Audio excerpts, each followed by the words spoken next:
ఈరోజు రాష్ట్రంలో మనం చూస్తా ఉన్నాం. ఈ మధ్యకాలంలో పోలీసులకే రక్షణ లేకుండా పోయింది. మొన్ననే చూశాం, ఒక రౌడీ షీటరు ఒక పోలీస్ కానిస్టేబుల్ ని చంపడం జరిగింది. ఇది చాలా దురదృష్టకరమైన సంఘటన. అంటే హోంమంత్రిగా ముఖ్యమంత్రి ఉన్నాడు, ముఖ్యమంత్రి హోంమంత్రి, హోంమంత్రి ముఖ్యమంత్రి.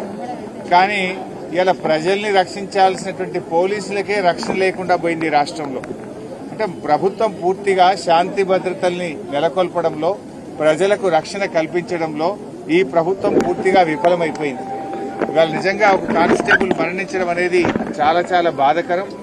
ఆ కుటుంబానికి మరి ప్రభుత్వం అన్ని రకాలుగా ఆదుకోవాలని, వారి కుటుంబ సభ్యుల్ని మరి ప్రభుత్వ ఉద్యోగంతో పాటు వారిని అన్ని రకాలుగా ప్రభుత్వం ఆ కుటుంబానికి అండగా ఉండాలని కూడా మేము ప్రభుత్వాన్ని డిమాండ్ చేస్తా ఉన్నాం. దీన్ని రివ్యూ చేసుకోవాలి. నిజానికి నైతిక విలువలుంటే, బాధ్యతలుంటే ఆ రోజుల్లో హోంమంత్రులు రాజీనామా చేసేవాళ్ళు. కానీ ఈ ముఖ్యమంత్రికి అట్లాంటి ఏమీ లేవు. ఇవాళ ఈ రాష్ట్రంలో శాంతి భద్రతలు తగ్గిపోయి గుండాల రాజ్యం వస్తూ ఉంది ఎక్కడ చూసినా కూడా. ఇవాళ ఇది అంతా కూడా కంట్రోల్ చేయాల్సినటువంటి అవసరం ఉంది. మరి పోలీసులు ఇలా ప్రజల ప్రాణ మాన రక్షణను కల్పించేటువంటి పోలీసులకు ఇలా రక్షణ లేని పరిస్థితులు ఈ రాష్ట్రంలో ఏర్పడడం అనేది చాలా దురదృష్టకరం.